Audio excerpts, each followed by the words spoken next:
Hey everyone, and welcome to another EstateSales.NET industry chat. One of the biggest topics that get brought up here at .NET is interior design, and unfortunately that's not my area of expertise. So I brought in someone today who definitely knows a thing or two about interior design.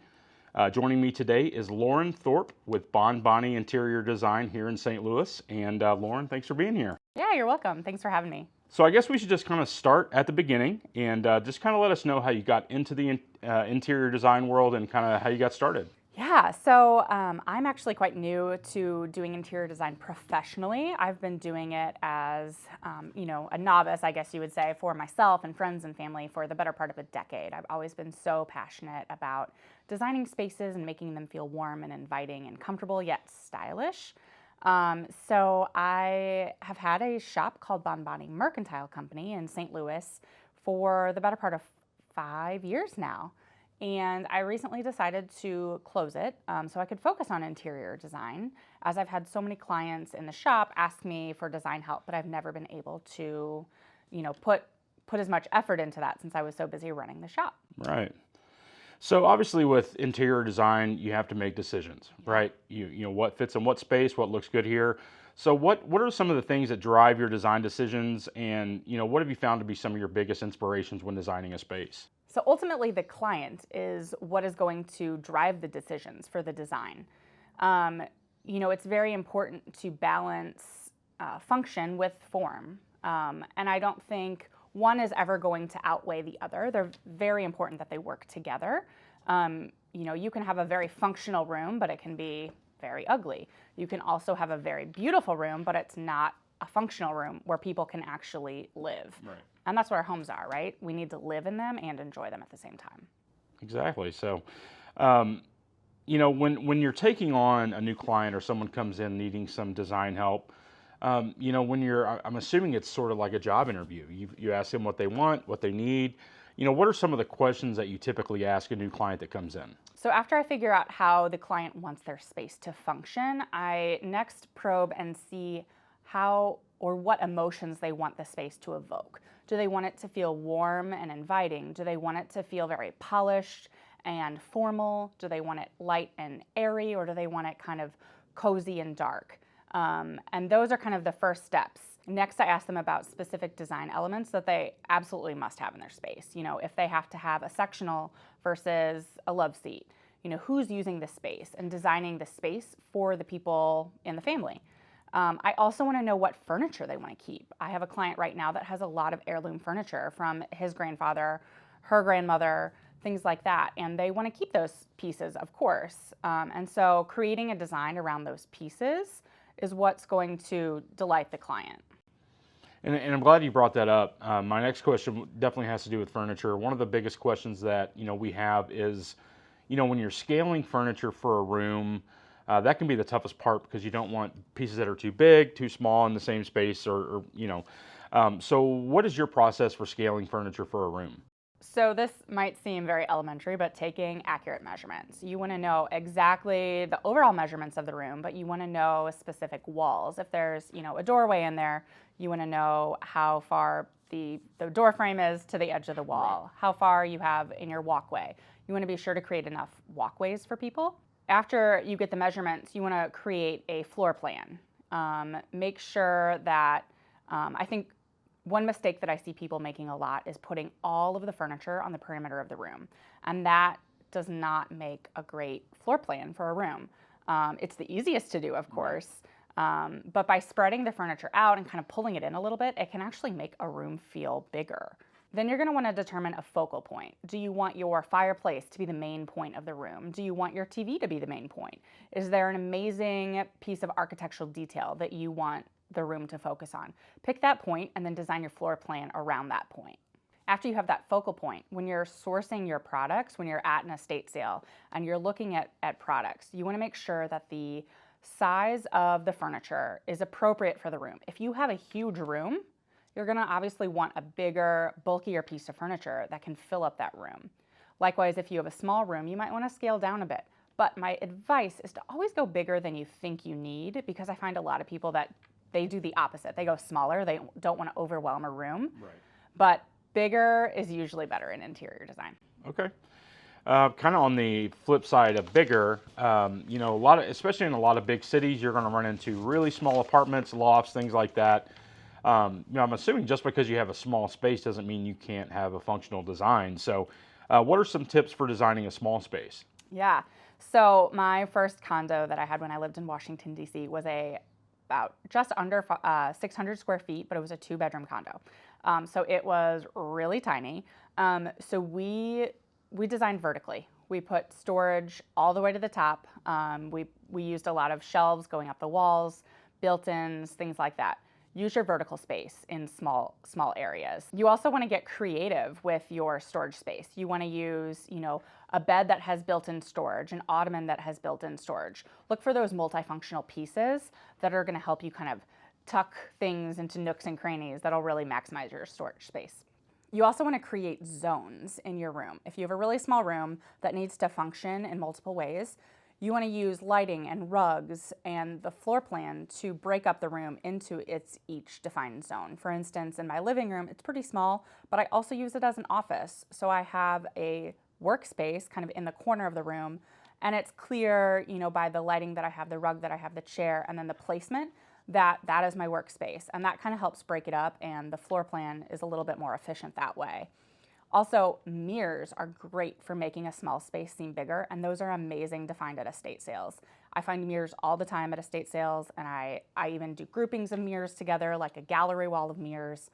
It's something that's really fun and will add a lot of personality and both bounce the light around the room to make it seem bigger. And finally, you want to edit ruthlessly. Clutter is the killer of a design in a small space. If you have tiny little knickknacks everywhere, that's going to be really overwhelming in a small space. I love knickknacks, don't get me wrong, and I layer them, but you want to make sure that the scale of the knickknacks works, and you want to make sure that there's not too many in a small space. Okay, so say that, you know, I want to avoid, you're not going to want to hear this, but I want to avoid the interior design hiring someone, Sure. but I want to do the space myself. Yeah. What are some common pitfalls that people fall into when they decide to do this journey on their own? So one area that you might run into trouble is by not spending on the right things. If you put your money into something that's not going to have a big impact on a room, and then you're going to not have as much money left to invest in those pieces that are going to have the big impact. For instance, I like to put a lot of my budget into the furniture, such as the couches and the desks and the cabinet, you know, things like that. Whereas I spend a lot less on the lamps and the rugs and kind of those other layers. The main focal pieces are where you want to invest most of your money. Getting a floor plan that is really efficient is really hard to do and takes a lot of years of practice. But what you would want to do is, you know, make sure you have every piece of furniture in the room measured. And I like to even just scale it down on grid paper and cut out those pieces, and then you can kind of move them around and see what works. And just make sure you have enough clearance in between pieces of furniture if you need a walkway there. So being in the estate sale and secondhand world, we're always seeing trends come and go. What are some design trends that you're seeing right now? So I am pleased to say that I think minimalism is going by the wayside. I've never been a minimalist. I'm quite a maximalist, which is great because I do love finding all those really unique, amazing secondhand pieces from estate sales. That's where I do a ton of my sourcing for accessories. I think we're seeing a lot of neoclassical and traditional design come back into play. You know, the formal kind of grand interiors from southern homes and things like that. I'm seeing dark and moody rooms be really in style, painting everything monochromatic, whether it's the ceiling, the baseboards, the trim, the crown molding, all of it, and doing one dark, really moody color, and it makes a really fun room. And lastly, I think people want personality. They want rooms that have unique character, which is, again, really easy to do with estate sale pieces. You can find some really interesting things. And layering those together, people don't want their rooms to look like every other room that they see on Pinterest. So what would you say is the space in the house that gets overlooked the most? I think the entryway or the foyer is the space that is just easy to overlook. You know, you come in, you throw your purse down, you take your shoes off, and you move on. But I think it's a really great opportunity to kind of set the stage for your home. What emotions, again, do you want your home to bring out? How do you want people to feel when they walk in your door? Do you want them to just see, a pile of shoes laying there, or do you want them to see perhaps an art piece that kind of represents your personality and, some great lighting to set the mood, things like that.